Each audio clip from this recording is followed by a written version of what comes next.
Okay, so this one is onClick. So similar to onload, but now it's looking for clicking. And in this case, when I click this button, it's gonna say something. So I'm just going to remove this stuff so that we can have a more simple. Did I remove too much? No. So we can have a more simple little bit of code to break down and analyze. Okay, so all that this is doing is it's creating a button. So button is an HTML tag that exists on its own. So I can do this, and it should make another button. Maybe I have to tell it something. Oops.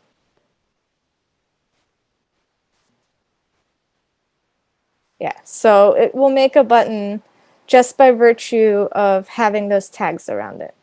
But if I don't have anything else attached to it, it's not going to do anything.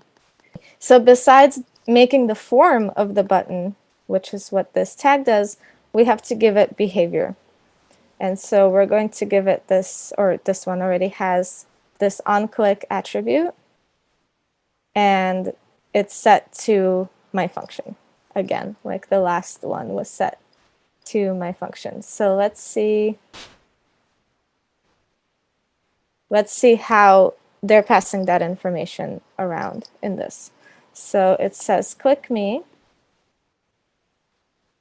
and then in the script down here, and you can see the script is at the bottom near the closing body tag, which I think is a great way of doing it. It says function and then my function. I feel like this naming is always kind of confusing. Like I want to name it more based on what it does than the fact that I'm making a function. Like function, my function just means I'm making a function that's my own. Since it's a user-defined name, for me, it's easier to keep track of them if I name them like based on what they're doing. And if you were a person who wrote many functions, you might even want to be a little bit more precise. Like you might call it button clicker or something, so that you can reuse this at some future point. Okay. So we've named it, we've declared it, and now we're going to tell it what to do. And there's this really awesome thing that you could do with the document object model, which is you can inject HTML basically into the elements that are on the page. So here we have this empty paragraph element. It has an ID called demo. And so here we can say, we can put in this like long sentence into JavaScript, and we can tell it what to do with that stuff. So it starts with document. And that is saying, look at this document, like the document that we are in right now. And then the dot is like the next level down. It says get an element based on its ID. So if I change this to H1, okay, sure, H2. If I change this to H2 and I run it, it'll still work because it doesn't care what kind of element it is. It cares about the ID of the element. And the ID in this case is demo. So it says find the element that's called demo, and then find the inner HTML. So that means the space between the brackets of that element. And pass, so that's what that equal sign is. It's like, again, like imagine a big yellow arrow going from this hello world into this long string. pass that information and put it in that element. So when we run it, it passes the information and it says hello world. And I mean, we're not supposed to make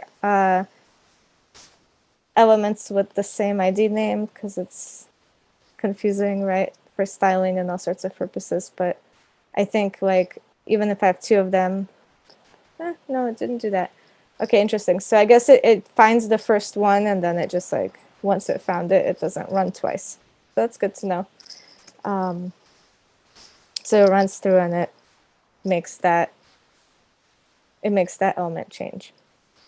Cool. Okay, so maybe I'll put notes in here for you too.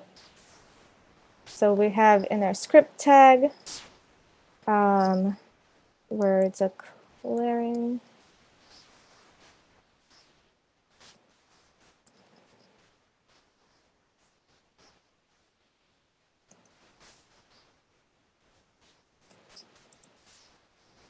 We're declaring a function called button clicker, which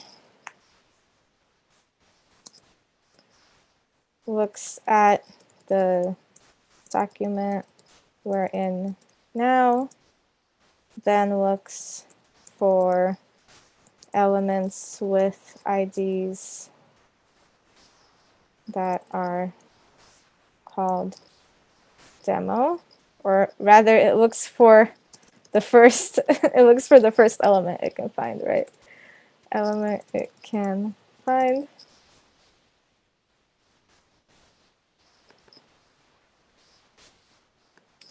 And then it looks at the inner HTML of that